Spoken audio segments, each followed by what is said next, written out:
যে আমাদের তো একটা জনগণের তো একটা আকাঙ্ক্ষা আছে যেন আমরা বিচার করে যাই। তাদের যে বিচারের যে দাবি, এটা তো এই গণ অভ্যুত্থানের অন্যতম প্রধান আকাঙ্ক্ষা আছে। আমরা যদি কোনো বিচার না করে যাই, কোনো বিচার না করে আমরা যদি ইলেকশন দিই, আমরা মানুষের কাছে এবং নিজের কাছে জবাব দেবো কিভাবে? বোঝার চেষ্টা করেছি। ওনারা যেমন কিছু বিষয়ে কথা বলেছেন যে আমাদের অন্তর্বর্তীকালীন সরকারের কিছু কিছু সিদ্ধান্ত নেওয়া হয়েছে যেটা বিএনপির প্রতিকূলে গেছে। আমরা আবার উদাহরণ দিয়েছি অনেক সিদ্ধান্ত আছে যেটা বিএনপির অনুকূলে গেছে। তারপর ওনারা বলেছেন যে রাজনৈতিক হয়রানিমূলক মামলা প্রত্যাহারে বিলম্ব হচ্ছে। আমরা বলেছি যে পাবলিক প্রসিকিউটর অফিস, তারপর হচ্ছে এই পুরা সরকারি আইনজীবীদের অফিসটা এটা পুনর্গঠন হয়েছে মাত্র 3 মাস আগে। 3 মাসের মধ্যে 7,000-এর বেশি মামলা প্রত্যাহার হয়েছে, 16,000-এর মতো মামলা অলরেডি লিস্টেড আছে। এবং আমরা বলেছি যে এর যে দ্রুত গতিতে সম্ভব কিনা, ওনারা আমার কাছে মনে হয়েছে ওনারা আমাদের আনসারটা বুঝতে পেরেছেন। ওনারা বলেছেন যে ফ্যাসিস্ট শেখ হাসিনার গণহত্যা ছিল, সেই গণহত্যার বিচারে বিলম্ব হচ্ছে। আমরা ওনাদেরকে বলেছি যে এর আগের সরকারের সংবিধান বিচার হয়েছিল, সেটার সাথে কম্পেয়ার করে দেখিয়েছি কোনো রকম বিলম্ব করা হচ্ছে না। ওনারা আরেকটা ট্রাইব্যুনাল গঠন করার কথা বলেছেন, আমরা বলেছি আমরা এই লক্ষ্যে কাজ করছি, অচিরেই এটা হয়ে যাবে। ওনারা বলেছেন যে বিএনপি বাংলাদেশে গত 15 বছর যাবৎ নিরবচ্ছিন্নভাবে নির্যাতিত হয়েছে। অবশ্যই আমরা সেটার প্রতি শ্রদ্ধাবোধ দেখিয়েছি এবং এটা অবশ্যই ওনারা কারেক্টলি বলেছেন। ওনারা বলেছেন যে ওনারা যে দলের যে সংস্কার ভাবনা যেটা, এটা বহু পুরানা, ওনারা সবসময় সংস্কারপন্থী দল। আমরা এটা এগ্রি করেছি। অবশ্যই বিএনপি সবসময় সংস্কারের কথা বলেছে। সবচেয়ে বড় কথা, বিএনপি আমাদের এই বিভিন্ন যে সংস্কারের জন্য গঠিত বিভিন্ন কমিশন আছে, যেগুলো ঐক্যমত্য কমিশন যে প্রস্তাবাবলী আছে, সেটা ক্ষেত্রে বিএনপি অত্যন্ত পজিটিভ এবং ইতিবাচক একটা রেসপন্স দেখিয়েছে। তারা বলেছে যে তারা এই 2-3 দিনের মধ্যে ঐক্যমত কমিশনের সাথে মিটিংয়ে বসছে এবং অধিকাংশ সংস্কার প্রস্তাবের সাথে তারা ঐক্যমত পোষণ করে এবং জুলাই চার্টার খুব দ্রুত প্রণীত হয়ে যাবে, এটা তারাও আমাদেরকে আশ্বাস দিয়েছে। আমাদের কাছে মনে হচ্ছে বিএনপি সংস্কারের ব্যাপারে অত্যন্ত আন্তরিক।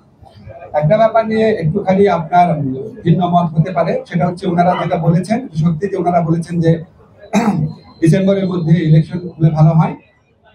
এবং আমরা এখানে বলেছি এবং ওনারা বলেছেন যে এরকম আমাদের কথাবার্তার মধ্যে কিছু অস্পষ্ট থাকে, কেউ কেউ আমাদের সরকারের কোনো কোনো উপদেষ্টা অন্যরকম কথা বলেন। আমরা একটা ক্যাটাগরিক্যালি বলেছি যে যেটাই বলুক না কেন, আমাদের প্রধান উপদেষ্টা জাতির উদ্দেশ্যে দেওয়া ভাষণে বারবার যেটা রিপিট করেছেন সেটাই দলের অবস্থান। সেখান থেকে অন্য কেউ যদি বেফাস কথা বা অন্যরকম নিজস্ব বিবেচনা কথা বলেন, সেটাতে তারা যেন বিভ্রান্ত না হন। আমাদের প্রধান উপদেষ্টা ডক্টর মোহাম্মদ ইউনূস উনি প্রথম থেকে বলেছেন ডিসেম্বর থেকে জুন। আজকে আলোচনায় আমরা কয়েকটা বিষয় স্পষ্ট করেছি, সেটা আপনাদের বলি। একটা হচ্ছে ডিসেম্বর থেকে জুন মানে যে আমরা ইচ্ছা করে দেরি করে করে মে বা জুন মাসে ইস্যু করবো, সেটা না। ডিসেম্বর থেকে জুন মানে হচ্ছে ডিসেম্বর থেকে জুনের মধ্যে যত তাড়াতাড়ি সম্ভব। যদি আমরা ডিসেম্বরে সম্ভব হয় ডিসেম্বরে, না হলে জানুয়ারিতে, এভাবে বুঝিয়েছি যে ডিসেম্বর থেকে জুন মানে যে আমরা ইচ্ছা করে একটু একটু বেশি ক্ষমতা ভোগ করার জন্য বা এমনি অকারণে আমরা 1 মাস 2 মাস বেশি ক্ষমতা থাকলাম, মোটেও সেটা না। ডিসেম্বরের থেকে জুনের মধ্যে যত তাড়াতাড়ি সম্ভব। এখন ওনারা একটু জানতে চেয়েছে যে সংস্কার যদি হয়ে যায় এত দেরি করার মানে কি আছে। আমরা ব্যাখ্যা করে বুঝিয়েছি জুলাই চার্টার প্রণীত হলেও যে প্রয়োজনীয় আইনগত ব্যবস্থা, নীতিগত ব্যবস্থা সেগুলি গ্রহণ করতে মাঝে মাঝে সময় লাগে। যেমন একটা এক্সাম্পল দিয়ে বলেছি যে ডিজিটাল সুরক্ষা আইন, এটা আমরা 23 বার ড্রাফট করেছি বিভিন্ন অংশীজনের মতামত নেওয়ার জন্য এবং বেশ কয়েক মাস সময় লেগেছে। সেজন্য আমরা বলছি আমরা তো পিন পয়েন্ট করতে পারবো না জুলাই চার্টার পরিণত হওয়ার পর কোন আইনটা কতদিনে হয়ে যাবে, কারণ আমরা তো অংশীজনের সাথে কথা বলবো, ব্রড কনসালটেশন ভিত্তিতে করবো। আরেকটা বিষয় আমরা বলেছি যে আমাদের তো একটা জনগণের তো একটা আকাঙ্ক্ষা আছে যেন আমরা বিচার করে যাই। আজকে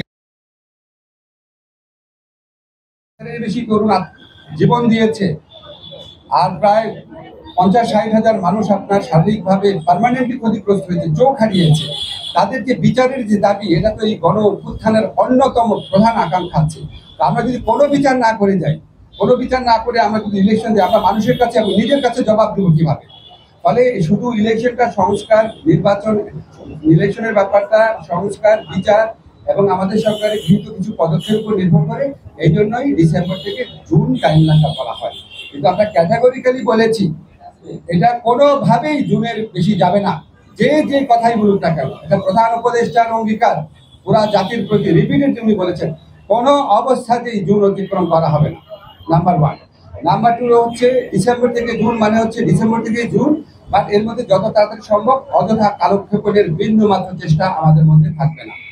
নাম্বার 3 হচ্ছে যতটা সম্ভব সংস্কার আমরা করে যেতে চাই। এই হচ্ছে আমাদের বক্তব্য। এরপর যদি আপনাদের কোনো প্রশ্ন থাকে বলতে পারেন।